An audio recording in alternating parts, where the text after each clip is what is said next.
Olá, estamos começando mais uma edição do programa Café com Leite, na temporada Personalidades que Inspiram, aqui na TV Café com Leite, canal 16.1, a mais nova emissora da cidade, sempre trazendo grandes profissionais aqui da nossa região, para você conhecer através das suas histórias, porque tenho sempre dito, buscar inspiração naqueles que fizeram a história tem a sua relevância, e nós respeitamos tantos quantos passaram na nossa história, e que ainda servem de luzes para que nós possamos seguir as nossas vidas, né? Mas nós que fazemos o programa Café com Leite somos diferentes. Nós buscamos aquelas personalidades que nós podemos dar um bom dia, dar um abraço, pegar na mão, dar um aperto de mão, dar um sorriso. Estas personalidades nos interessam, nos importam cada vez mais. Essa faz com que nós possamos crescer cada vez mais. E hoje nós vamos conversar com o historiador, professor Antônio Renato Soares de Casimiro, ele que já esteve aqui no nosso programa, e hoje vamos conhecer a sua história. Professor Renato Casimiro, rapaz, que alegria recebê-lo aqui mais uma vez. Você é sempre muito bem-vindo, sabe disso. Muito obrigado. Obrigado, digo eu a você, porque enquanto você fazia essa abertura do programa, eu já começava a me preocupar que eu pudesse estar nesse time tão seleto que você, embora sem citar nomes, mas você demonstrou assim, né, qual é o interesse maior, né, e eu já vivi alguma coisa, estou hoje aos 72 anos de idade, posso dizer alguma coisa daquilo que foi importante, né, do que eu senti, do serviço que eu poderia realmente realizar.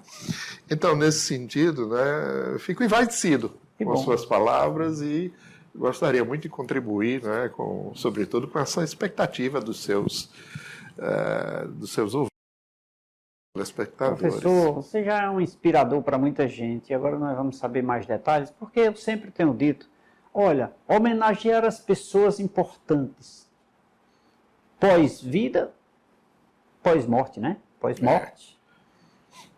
Tem a sua importância, não resta dúvida. Mas por que não dizer quem foi o brilhante professor Renato Casimiro hoje? Quem é? Aqui. Aquele que eu posso dar um sorriso? Aquele que eu posso de mão? Eu acho que essa importância... Nós estamos faltando... nós estamos carentes de homenagear. Nós tomamos essa iniciativa. Então, por isso, a honra de tê-lo aqui, dentre tantos outros que aqui passaram. Você é um deles. Muito obrigado mais uma vez. Obrigado a você.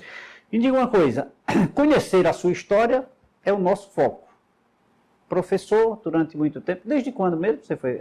Professor? Professor a gente nunca deixa de ser. Eu acho que a primeira vez que eu entrei, acho não, tenho certeza absoluta, sei até o dia, que entrei em sala de aula foi em 1967. 67, portanto, já se vão 50 e poucos anos, 50 e poucos anos, 53. Eu não era nem formado, eu era um estudante ainda.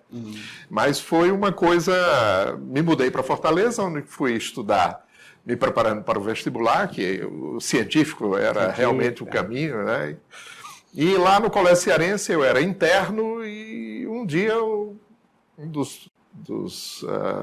diretor, exatamente o diretor, ele mantinha um colégio noturno, né, gratuito, para as pessoas que saíam do comércio no centro da cidade de Fortaleza irem, né, ter um pouco mais de escolaridade além da alfabetização. E um dia, exatamente porque a gente se reunia, os alunos internos, para resolver problemas, estudar um pouco e tal, então eu às vezes assumia o quadro e começava a explicar determinadas coisas, assim, e ele achou que viu isso muitas vezes. Certo. E daí terminou me despertando. Eu nasci do ventre de uma professora, Doralice Soares Casimiro. Mas eu nunca imaginei que um dia seria... Eu fiz a minha cabeça para ser um engenheiro que meu pai queria, né? E de preferência se fosse um engenheiro eletricista. Meu pai era o homem de comércio de uma loja chamada Centro Elétrico. Né? Então, na cabeça dele havia toda essa racionalidade de entender como é que seria, talvez até, a sucessão dele, né? Nos negócios, ou de alguma maneira nas habilidades, que eu era, pelo menos, levava adiante uma pequena oficina que tinha para trocar resistência de ferro. Estava ligado com o negócio. E, sobretudo, naquela fase.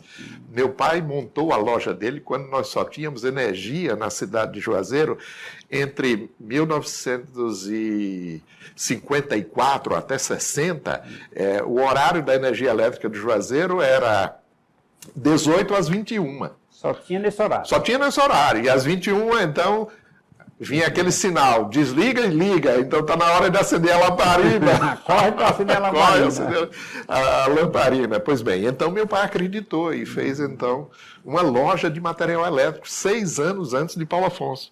Olha, né? E foi bem, foi um homem vitorioso. Tinha uma visão, né? Tinha uma visão. E eu acho que dentre essas coisas, dessa visão, estava exatamente o que aqui o filho dele poderia ser na vida. Mas você via isso, ou seja, seu pai era um visionário, né? Porque quando ele enxergava a energia, porque de certa forma a energia era coisa, eu diria, de outro mundo. Estava chegando ainda muito, é como chegar hoje um acesso à NASA. A gente sabe, mas para tocar é difícil, né? Então seria mais ou menos na mesma. Você sabe que meu pai às vezes lembrava numa conversa uma história que ele teria. Ele veio para o Juazeiro em 1922, aqui viveu com a família por mais ou menos uns 8 anos aproximadamente, tinha ônibus, caminhão, esse foi o início da família aqui no Juazeiro, né? Então ele servia ao Padre Cícero, a Floro Bartolomeu, coisas desse tipo. Então ele tinha alguma proximidade, ele podia entrar na casa do Padre Cícero e tal. E ele contava uma história que o Padre Cícero teria dito, né? Porque já contado pelo pai dele, ele disse assim, meu filho, a gente está longe do São Francisco, mas tem que existir um jeito de que o São Francisco venha mais para perto de nós. De tal maneira que quando efetivamente se trabalhou aqui, ainda nos anos 50, pela questão da eletrificação do Cariri, né? Então as pessoas que conheciam essa informação começaram a dizer assim, tá vendo? O Padre Cícero diz, pode ser que não venha a água, mas vão vir os fios que vão trazer a energia do São Francisco, né? Então tinha essa visão. Então ele tinha assim, digamos, um imaginário muito fértil com relação ao que ele enfrentou no comércio para ter começado tão cedo. Quando ele começou, acho que tinha o Edgar Coelho, a Aliança de Ouro e ele. Eram os 3 comerciantes de material elétrico no Juazeiro. Com poucos clientes, né? Poucos clientes, exatamente. Professor Renato, e você enxergava no seu pai... bom, você já me disse que seu avô chegou em 1922, seu pai, logicamente, era... Meu pai tinha 6 anos na época. Então você era daqui, é daqui de Juazeiro, né? Então, mas você enxergava ele, no seu pai, um homem visionário? Eu acho. Antes de completar isso, diria a você o seguinte, na verdade eu sou de família rumeira, porque o lado materno meu veio de Alagoas, de lá e de Viçosa, né, os pais da minha mãe. E o meu avô é paraibano, né, de Sousa, de maneira que eles se conheceram aqui, né, aqui fizeram a família, e eu sou parte dessa mixagem assim, de nordestinidade aqui entre Paraíba e Alagoas. Aliás, feliz, porque foram exatamente dois estados que deram uma contribuição imensa, não é, ao crescimento do Juazeiro. Né? Bom. Meu pai, eu acho que era um visionário. Tá? Um dia, ele, numa viagem que ele sempre fazia, 2, 3 vezes ao ano, ele ia para São Paulo para ver as novidades e trazer alguma coisa para a loja. Então, numa das vezes, ele se empolgou muito com a televisão. Uma televisão. E começou a pensar, né, na possibilidade de que a televisão pudesse chegar ao Juazeiro. Ele não sabia como. Mas um dia, pouco tempo depois dessa viagem dele, ele foi visitado por um camarada um pernambucano de Garanhuns, que era técnico em eletrônica. E já tinha feito uma coisa com relação à retransmissão de sinais de televisão. Pois bem, os dois se entenderam e daí nasceu a expectativa de que dentro do Juazeiro a gente pudesse pegar um sinal de televisão vindo do Recife. Olha aí. Ele já tinha estendido até Caruaru, esse técnico, né? e ficou muito amigo do papai e tal. Houve muita descrença nesse sentido, mas alguns anos depois, efetivamente, dentro do Juazeiro, a gente assistia programa. E meu pai foi um homem que conseguiu, inclusive, sensibilizar a cabeça do então prefeito, que era o coronel Humberto Bezerra, e aí ele colocou todas essas questões assim da infraestrutura da prefeitura e tal a serviço e, de fato, lá em cima do horto, ali naquele local onde hoje está a estátua, foi montada uma antena com 4 postes grandes, né? E durante vários anos, né? Até quando? Até 68, foi quando nós nos desligamos do Recife, porque aí tinha sido criada a Citelc, e a Citelc começava a retransmitir o canal da TV Ceará, dos diários associados, para todo o estado do Ceará, não é? Que foi o começo, né? Aí nós nos desligamos do Recife, pelo menos pela televisão, mas era uma maravilha, porque eu me lembro, na minha juventude, às vezes o sinal era muito ruim, porque a propagação tinha, às vezes, uns chuviscos horríveis e tal, mas aí passava aquilo, chovia, então não tinha televisão. Pois bem, então a gente assistia coisas maravilhosas, porque a televisão daquela época não era, por exemplo, Globo. Né? Era Record, era Excelsior, era Paulista, Tupi. Né? A Tupi, então, né? E havia realmente uma fase assim glamurosa, né, na televisão, e tudo isso nós estávamos inteirados, porque assistíamos aquilo. Isso, seu pai. Mas aí, Meu pai, onde você estava nesse momento? Visualizando seu pai com essas iniciativas? Eu estava preocupado. Você tinha?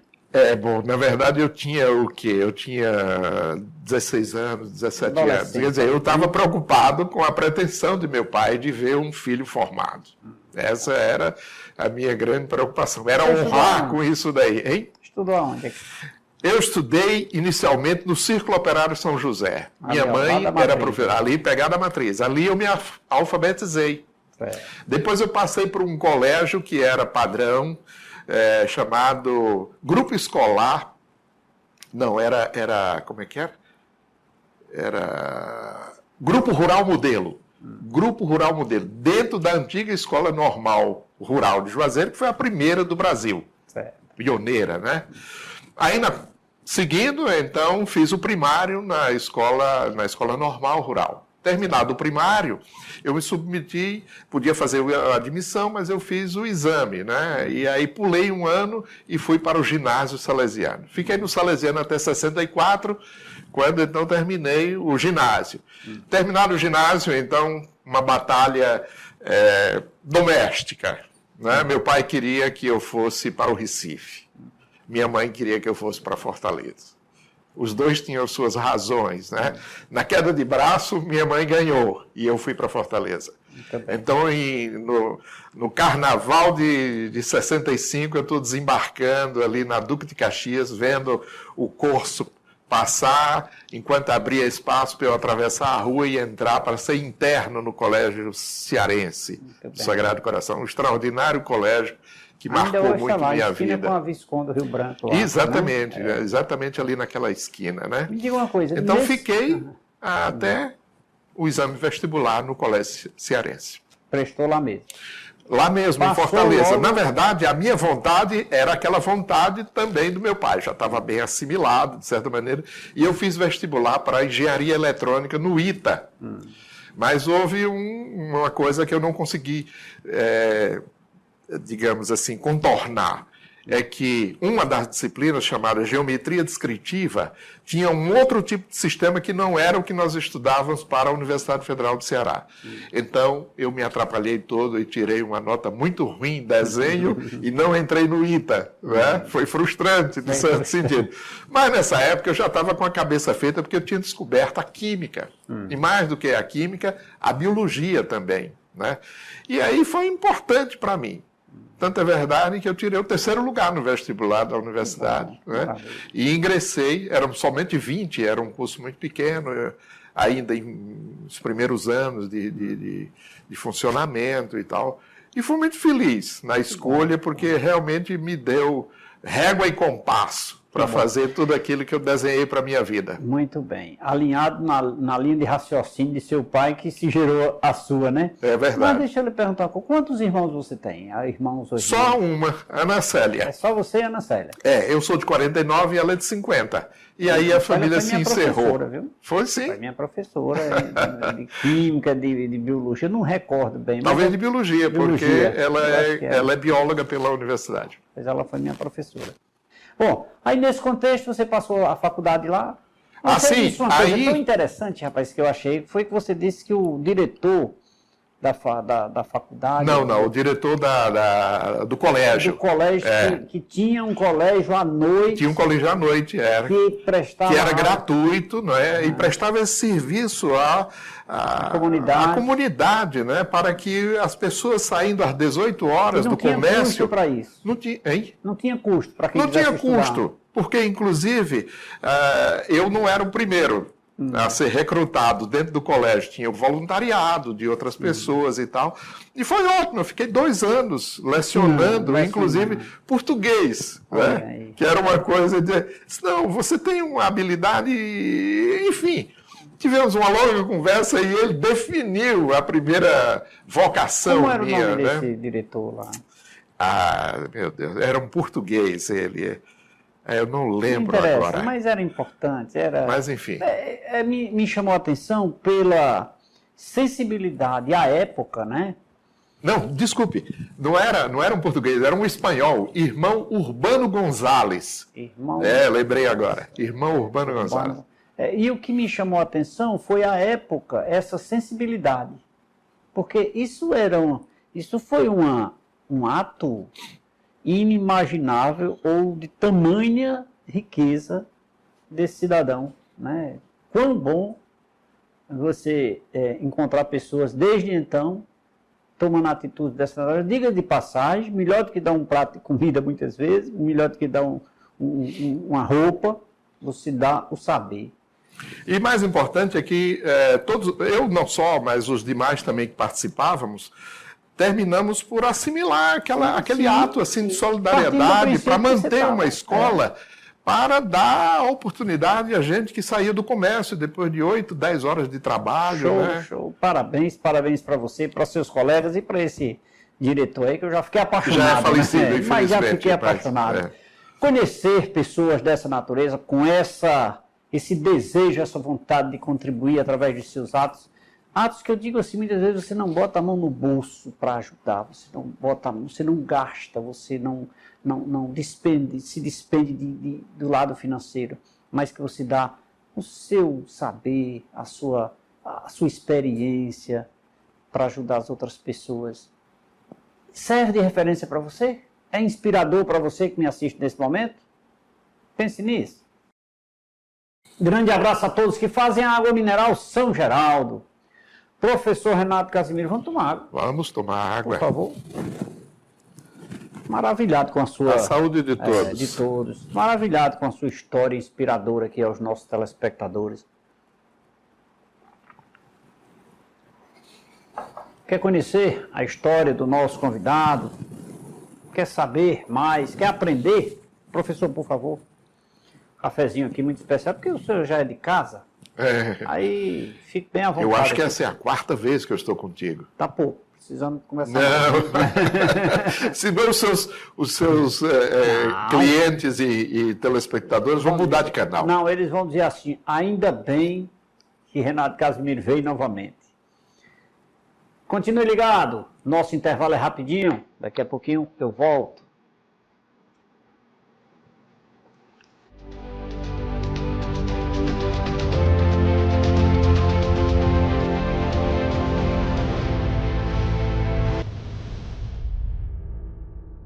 Obrigado a você que ligou a TV agora. É uma honra muito grande tê-lo em nossa companhia, assistindo mais uma edição do programa Café com Leite, com a temporada Personalidades que Inspiram. E o meu convidado de hoje é o professor e historiador Antônio Renato Soares de Casimiro, abrilhantando o nosso programa de hoje com a sua história tão importante e tão relevante.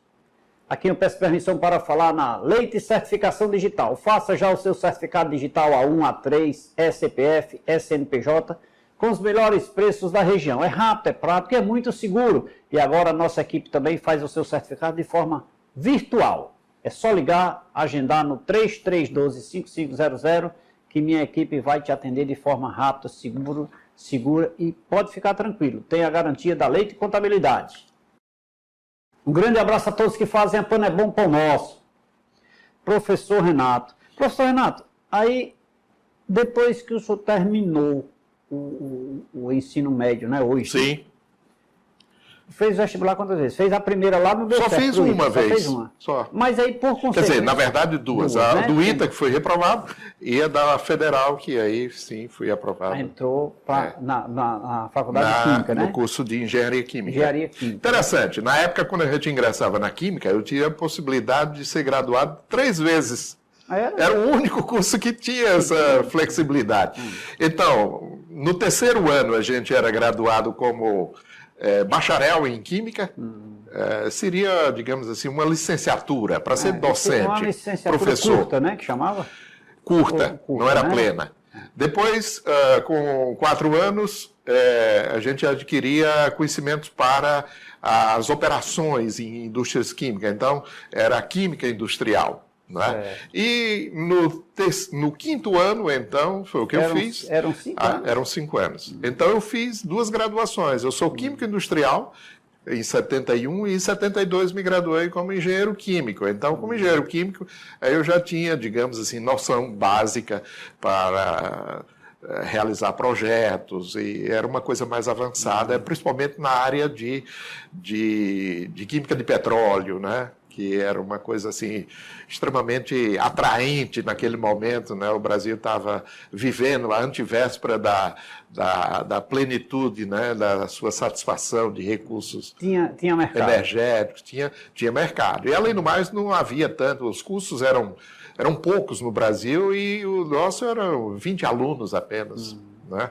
Certo. Então era uma quantidade de profissionais pouca, né? Era que perfeito. Dava para atender a demanda, né? Agora, houve uma coisa assim que foi fundamental para mim, foi que ainda como estudante, eu fui bolsista de uma área na biologia. E agreguei algo muito importante que me levou, inclusive, a transpor na minha ansiedade de conhecimento e tudo, para uma fronteira de conhecimento muito importante, que é a biotecnologia, né? Em que a gente passa a lidar com bactérias, com vírus, com protozoários, com plantas, com animais e tal, buscando soluções assim de produtos ou de processos voltados para um monte de coisa, inclusive para a indústria de alimentos, né? Que não era o foco Não era o foco original, né, da química, que via mais o quê? Madeira, papel, cerâmica, via coisas assim, né? Alimentos, por exemplo, a que eu escolhi, era assim, tocada, mas não era tão expressiva, porque alimentos era uma coisa da formação do agrônomo, né? Como também parte também do veterinário, que via, por exemplo, a questão da transformação de músculo em carne e derivados de Mas produtos você enveredou por essa linha, buscou... Enveredei por essa linha, e foi realmente assim, uma descoberta que me fascinou.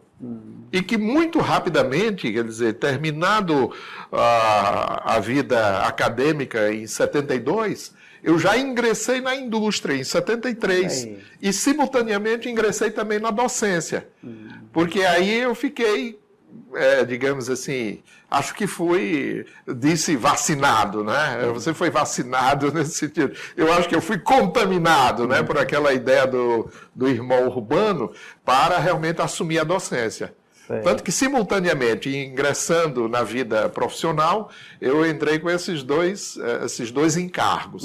Na indústria e também na docência. Na docência eu fui fui professor na primeira lista da Constituição da Unifor. Eu sou fundador da Unifor, assim como professor. Né? Aí, que legal, né? E interessante que, apesar de químico, na Unifor... o quê?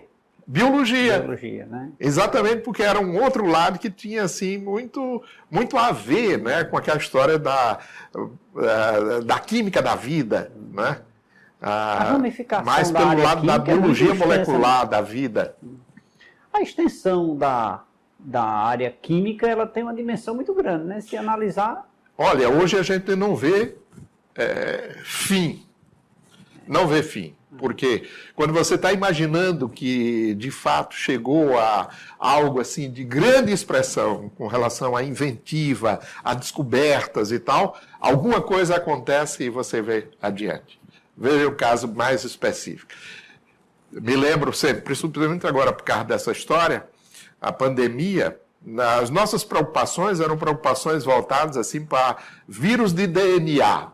Nós não estudávamos vírus de RNA. Porque havia assim, não digo um preconceito, mas se dizia assim, uns vírus vagabundos, uns vírus que não servem para nada, são vírus que a gente só isola em esgoto, em coisa em putrefação, né? Quando muito, por exemplo, no caso do Nordeste, era muito comum, e isso eu vi lá na USP, quando fui me doutorar, que eram as ocorrências, por exemplo, dessas partículas, não organismos, porque vírus não é organismo, ligados a gastroenterites infantis, o que dava uma mortalidade extremamente elevada, né? Então, o nordestino, inclusive, tem uma expressão assim que é muito consagradora dessa coisa, né? Quando diz assim, quantos filhos você tem? Ah, eu tenho 10. 10 filhos? Aí ele olha e diz assim, isso morre muito. Isso morre muito. Por quê? Porque o próprio ambiente termina por produzir uma arma terrível, que é essa convivência com esses negócios, né?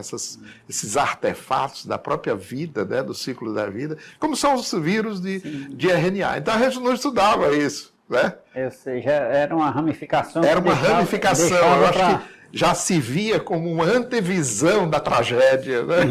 O lado ruim.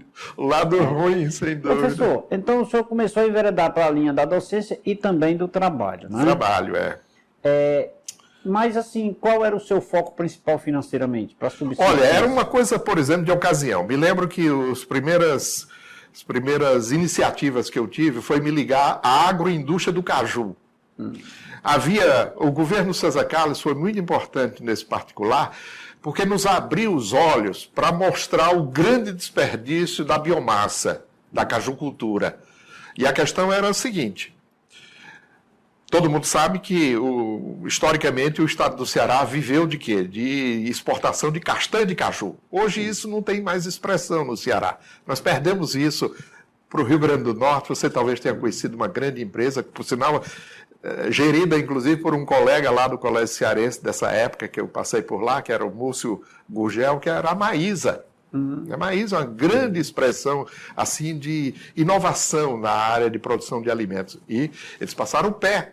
Só a Maísa passou o pé assim, no estado do Ceará com relação à questão da dinâmica, né, de utilização, por exemplo, do caju anão precoce, coisas desse tipo.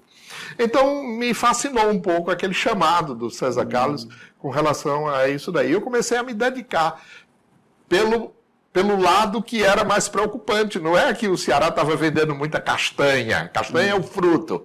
Mas o Ceará estava perdendo muito maçã. A maçã. O que a gente chamaria de fruto. Né? O amarelinho ou o vermelhinho. O amarelinho ou o vermelhinho. O pseudofruto, na verdade. Né? Então, eu me dediquei muito a trabalhar com relação à produção de qualidade, de sucos límpidos, claros, concentrados. Não aquela coisa cheia de polpa, assim, meio subdesenvolvimento, né? Aquela coisa assim meio... Enfim, daí veio o vinho, veio cajuína. Eu andei publicando uns livros sobre isso até. Muito bem. Mas deixa eu voltar só um pouquinho aqui, porque eu ainda estou me coçando para lhe perguntar. E papai? Como ficou nessa história? Olha, lamentavelmente meu pai viveu pouco. Em 89 ele faleceu. Mas eu acho que algumas respostas, como nasceram ainda em 71, 72 e tal, nesses 17 anos ainda de convivência com meu pai, eu trouxe para ele um grande conforto. Ele podia não ter um filho exemplar, mas ele tinha um filho empregado, que já não pesava mais na bolsa dele. no orçamento da família, né? E eu procurei não trazer para ele notícias ruins, né?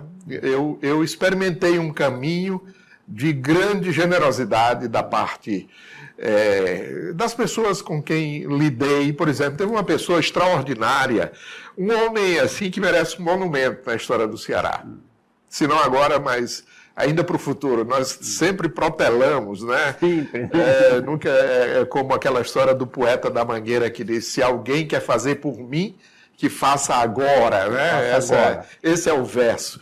Mas bem, então, o Francisco Ariosto Holanda, um engenheiro egresso da Petrobras, professor da Universidade Federal, montou uma estrutura no governo, ele como secretário de Indústria e Comércio, que foi fundamental no sentido de aproximar setor produtivo e conhecimento da universidade. E aí, dentre os selecionados, eu formei com ele, isso daí. Éramos um grupo muito numeroso e realmente prestamos um serviço bem considerável ao Estado. E nós saíamos pelo Estado, não esperávamos que o empresário, enfim, fosse procurar uma instância capaz de ajudar. Nós íamos até isso. Então, percorremos o estado do Ceará todo, não é? E isso foi muito importante, não só para nos trazer a imagem real do Ceará, muito carente de tudo, sobretudo dessa questão da competência técnica para auxiliar as empresas que não contavam assim com algo flexível, no sentido de fácil acesso, com respostas mais imediatas, inovações tecnológicas, coisas assim.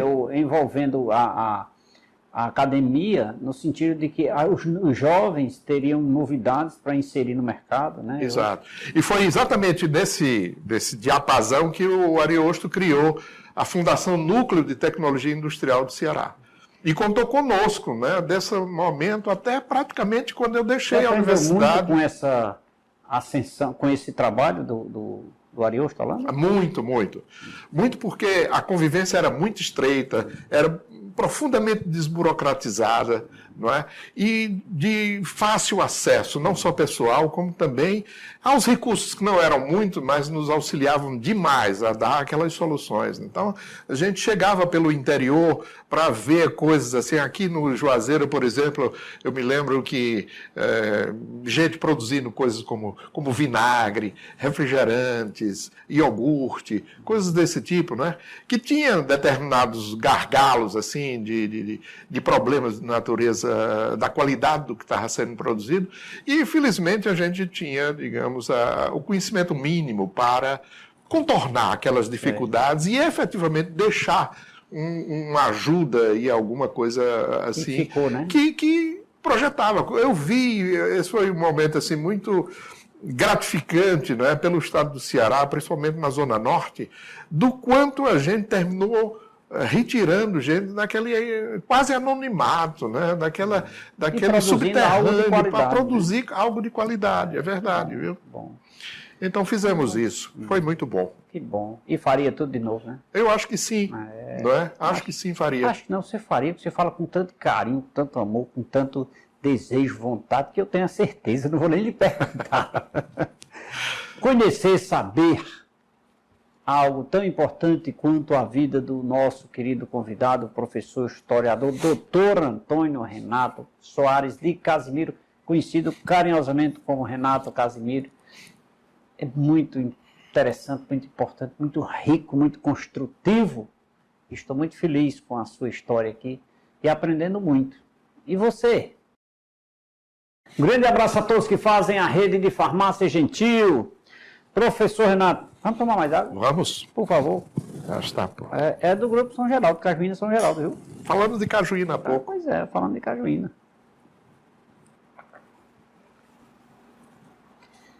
E vamos tomar mais um cafezinho também? Vamos. Por favor. Quer conhecer um pouco mais sobre essa história brilhante do nosso convidado, Renato Casimiro? Se você continuar ligado, estarei muito feliz com a sua companhia, mas em especial porque você vai com certeza aprender muito mais. O intervalo comercial é rápido. Voltamos já.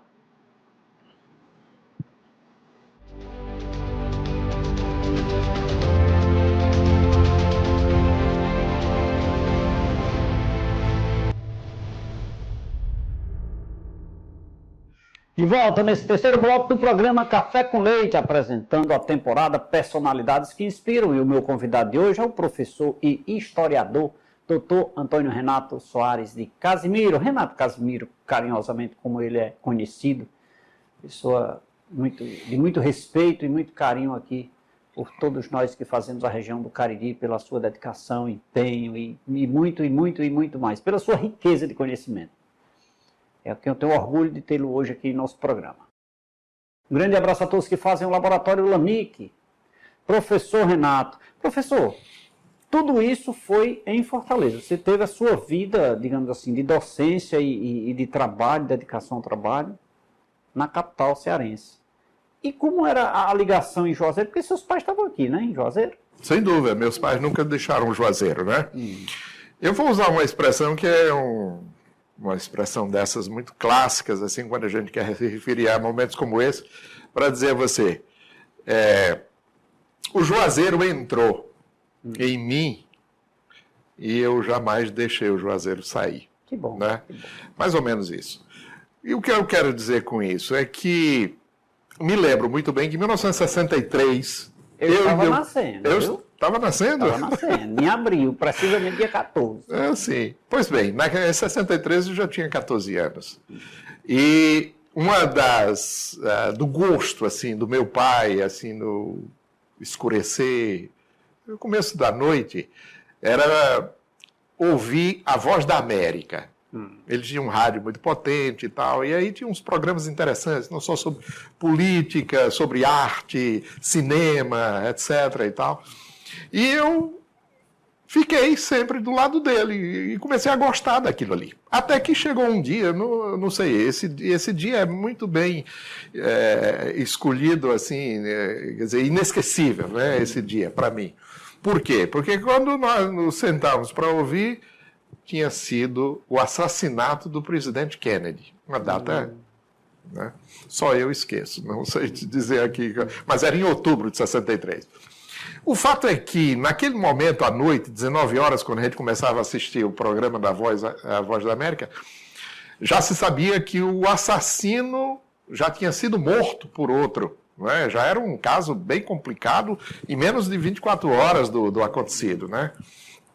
E aí, assim mesmo, nós ficamos assistindo, mas era muito desagradável, porque nós tínhamos uma imagem do presidente Kennedy que a Aliança para o Progresso torce para o Brasil e tal, era muito glamurosa, todo mundo se apaixonava por aquela família, tinha assim um carinho, até para olhar para aquele homem, era um estadista, né? E aquele homem ter sido abatido em Dallas, no Texas, aquilo foi uma tristeza. Então, nesse dia, meu pai disse assim, nós não vamos assistir esse negócio, ficar só ouvindo essas notícias ruins aí, desse crime e tal. E o que é que você vai fazer? Eu não sei o que eu vou fazer. Pegue um livro aí, vá ler. Ele me disse assim, né, achando que podia até não acontecer. E eu fui, meu pai tinha uma estante com alguns livros, eu peguei lá um livro e comecei a folhear inicialmente, sem vontade de ler e tal. Mas aquilo foi me chamando a atenção pelas fotografias e tal. Resumindo, era um livro antigo que o meu avô tinha ganho de Floro Bartolomeu. Né? Era o discurso que ele fez na Câmara Federal defendendo o Padre Cícero. E meu pai tinha aquilo, ele tinha até feito uma encadernação no livro, então era habilidoso. E eu peguei aquele livro e fui olhando, e aquilo foi me dando, chamando assim... atenção. Não, me chamando a atenção, né? Depois eu comecei realmente a ler o livro, de fato, e tal, e a entender, meu Deus do céu, eu vivo nessa cidade. Uma cidade cheia de coisas, assim, interessantíssimas do ponto de vista de uma trama, de uma narrativa, de uma história e tal. Bom, esse foi aquele toque que eu precisava. Muito bem. E aí, a partir daí, comecei a ler e ler. Hoje eu tenho uma biblioteca de aproximadamente 8.000 livros, na grande maioria sobre Juazeiro. Que né? maravilha. Então, o Juazeiro entrou dentro de mim e não mais saiu. Não mais saiu. De forma que, morando em Fortaleza, cumprindo a vida acadêmica e mesmo profissional, eu cheguei a ter uma prática que para mim era muito interessante. Eu tinha um carrinho, chegava na rodoviária, deixava o carrinho lá, subia no ônibus, vinha, quando voltava o carrinho já estava lá, e assim era a minha vida, né? Então eu fiz essa viagem assim inúmeras vezes. Às vezes, saindo de Fortaleza, não via Messejana passar. Assim como saindo daqui de Juazeiro, não via Barbalha passar. Já ali adormecia, fazia uma viagem tranquila, nunca tive problema e tal. Então vinha a Juazeiro inúmeras vezes, vinha semanas seguidas. Jamais deixei o Juazeiro. Daí porque, como curioso, uma pessoa que descobriu o Juazeiro através dos livros, principalmente, a partir dessa leitura, eu terminei me tornando isso que vocês dizem generosamente, que não é verdade, né? Eu não sou historiador, eu sou um ledor. Um leitor da história, né? E tem um gosto enorme sobre isso, né? Recentemente eu peguei tudo que eu juntei nesses anos todos e doei para a Universidade Federal do Ceará. Perdão, Universidade Federal do Cariri, né? Aqui no campus daqui, a UFCA. Então, só de fotografias, entreguei 40 mil fotografias.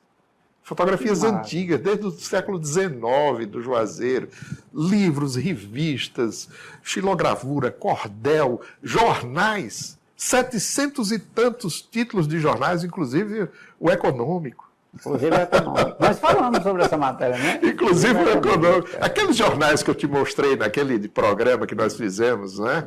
Todas aquelas coleções. Entreguei coleções que tinha 4.000 exemplares de jornais, né?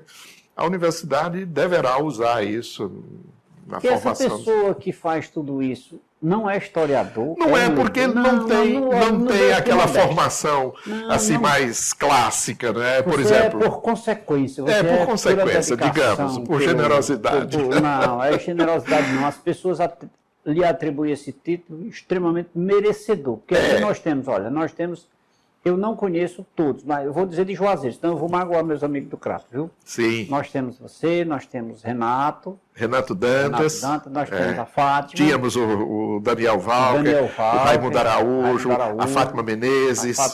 No Crato tem a Fátima Pinho. Vamos falar do Crato. Tem o Humberto Cabral. O doutor Zé Flávio. Zé Flávio Vieira. E alguns, né? Vamos falar todos. Tem muita gente, porque há uma geração nova, mais acadêmica. Tem um menino, Ricardo, está falando sobre as histórias do Cariri. Ele esteve aqui no programa, ele está escrevendo uma revista aí, Histórias do Cariri. O Roberto Júnior. Roberto Júnior. É um grande valor. Estudioso, né? Um menino Quando a gente menos espera, por exemplo, hoje me chamará a atenção que tem um escritor novo, professor de História, de um colégio do Crato, Nabucodonosor. Esse é o nome, é um pouco... Quero o telefone dele porque eu vou trazer ele acabou de escrever um livro sobre o Juazeiro, o Alencar Peixoto e a independência do Juazeiro. Eu acho que é a estreia dele como autor de livros, né? Pois ele já tem que estrear e trazer esse livro aqui, para lançar aqui. Aliás, foi uma coisa que eu fiz assim com muito carinho, foi ter contribuído para essa literatura. Eu escrevi uma porção de coisas, né? Que bom. Eu comecei a escrever, acho que ainda em 87, foi o primeiro livro, um título pretensiosíssimo. Você tem? Eu acho que eu escrevi já, de ter escrito mesmo, acho que são uns 20 e poucos, mas de ter participado, aliás, eu trouxe aí um desses, o último, quero deixar com você, que é sobre... Pode mostrar aqui? Pode mostrar? Pode mostrar? Não. Sim. Pode mostrar? Esse aqui esse ainda vai ser impresso. Mas tem um outro aí. Não era esse não? Não era esse não. Guarda, esquece. Esse aí não. Dá outro aí.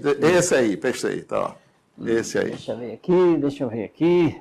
Maria de Araújo, olha aí, uma santa saindo da penumbra. Então, esse livro não é meu, esse livro é da professora Ercília, mas o capítulo final eu fiz, porque ela gostou tanto que inseriu isso daí, né? Ela é daqui de Juazeiro? Ela é do Crato. Né? Ercília Maria Braga de Olinda. Ex-professora da Universidade Federal do Ceará, minha colega. E gostou tanto que colocou esse capítulo. Então, tem um capítulo escrito por você aqui. Os livros, para mim, são assim. Tem os livros meus, autorais mesmo, que eu fiz de ponta a ponta. Tem outros em que eu colaboro, como esses aí. Tem outros que eu edito. Por exemplo, na época da comemoração do centenário de Juazeiro, centenário de emancipação, né, 2011, nós tivemos um projeto que felizmente foi executado, então foram 21 livros que, no dia que eu publiquei, mas eu era o coordenador da editorial, selecionei os livros e acompanhei até a feitura e tal. Meu amigo, deixa eu fugir um pouquinho aqui desse assunto, porque eu estou curioso também, eu preciso saber, quantos filhos você tem? Eu tenho 3 filhos. Três não é? filhos, né? Eu tenho o Vitor, que Sério? é jornalista. Não, nenhum dos 3. Nenhum dos 3. Mais interessante, a Renata, que é a segunda filha, ela segue alguma coisa assim que estava na minha expectativa. Não, ela é arquiteta, na verdade. Né? Mora aqui em Juazeiro? Não, mora no Rio de Janeiro. Ela trabalha no Museu Nacional de Belas Artes. No momento, ela está fazendo um trabalho muito importante junto da equipe que está reconstruindo o Museu Nacional. Aquilo que pegou fogo, foi aquela tragédia. Se eu conversar aqui com o nosso convidado, eu vou fazer uma agenda para o ano inteiro. Eu quero saber o contato da Renata, né? Renata, doutora Renata. A Renata é arquiteta formada em Paris, né? Foi formada com muito requinte. O Vitor também é formado em Paris. Também, olha aí. É jornalista. Agora, olha aqui as contradições do nosso Estado brasileiro. Quando os dois vieram com os seus títulos, o Vitor é formado na Sorbonne.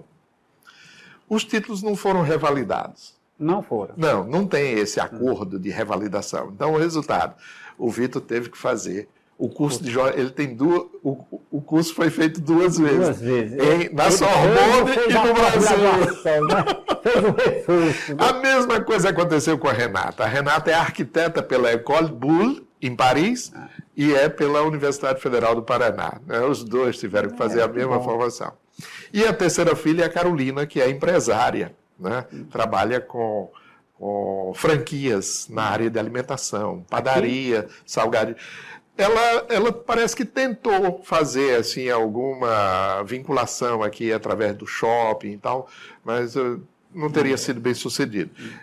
Então, a atividade dela é mais circunscrita à Fortaleza.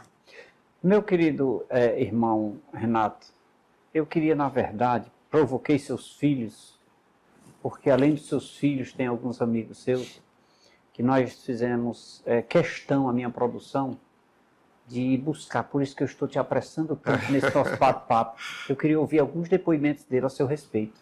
E eu trouxe esse presente para você, que eu queria que você ouvisse agora. E aí, Renato? Mas, rapaz, que coisa. Onde é que vocês foram? Meu Deus. Foi para mexer com o coração, não foi? Foi. Nossa, mãe. Que coisa. Pois é, a produção. E agora, o que é que eu faço? E agora, o que é que eu faço? É só... beber água. Tem que beber água. Beber água. Beber água, Pra gente acomodar aqui um pouco. Não deixa de... Essas coisas mexem demais. Mexe lá dentro, né? Tem... E ouvir das pessoas que a gente ama, que a gente gosta, né? Tão bom isso. Minha tia. Sua tia.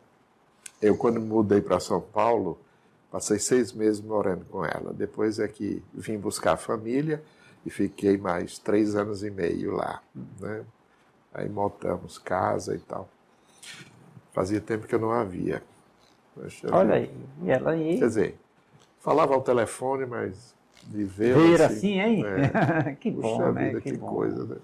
Legal, tá Essa é uma coisa maravilhosa. Que muito bom. obrigado, que realmente você mexeu comigo. Nem sei se vai dar para terminar essa conversa aqui. Mas vamos terminar assim. Vamos fazer um intervalo rapidinho aqui. Mas antes, deixa aqui agradecer a todos aqueles que contribuíram com esse nosso momento, viu? Quem foi, Alexandre, a nossa cúmplice aí? Como? O Alexandre? Foi o Alexandre. Alexandre, muito obrigado aí pela sua contribuição aí para coletar todos esses dados aí. Muito obrigado de coração e obrigado a todos que contribuíram, né, com esse momento maravilhoso aqui, de homenagem extremamente merecedora ao nosso convidado, tá bom? Vou fazer aqui o intervalo comercial. Vamos tomar uma água aqui, relaxar um pouquinho, daqui a pouco a gente volta.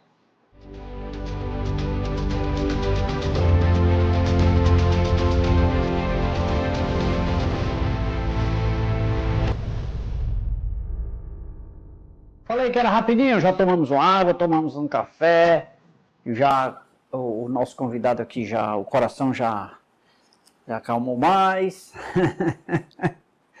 E agora, Renato, eu quero só te agradecer. Eu acho que esse presente aí que a nossa produção preparou para você lógico, né, com a cumplicidade do Alexandre aí, de toda a equipe aí maravilhosa. Eu acho que muito merecedor, né? Eu acho que esses momentos assim que a gente escuta essas declarações dessas pessoas, deixa a gente muito emocionado, né? Sem dúvida. Mexe com o coração da gente, porque ouvir coisas boas das pessoas que a gente ama não tem coisa mais confortável, né? Parabéns, prova, demonstra que muita gente ama você, meu historiador do coração também. Muito obrigado, meu querido irmão Renato Casimiro. Volte mais vezes aqui, você será sempre muito bem-vindo. Meu caro Leite, olha, essa última fase aqui do programa mexeu demais comigo. E eu estou aqui tão emocionado de ver essas criaturas. São as criaturas marcantes da minha existência, né? Não posso dizer outra coisa. Minha irmã, minha tia, minha mulher, né, meus filhos. E isso é alguma coisa que, em primeiro lugar, agradecer muito a vocês por isso, né? Além do que me toca, né, dizer a você desse caráter profissional do que você faz, assim, com esse esmero de articular isso. Inimaginável noutra época, né? Inimaginável. Inimaginável. Graças a Deus a gente vive épocas em que a gente pode digitar 8 dígitos e daí já vem algo surpreendente, né? Sim. Então, todos esses aí que firmaram, minha irmã, minha tia, enfim, todos, né?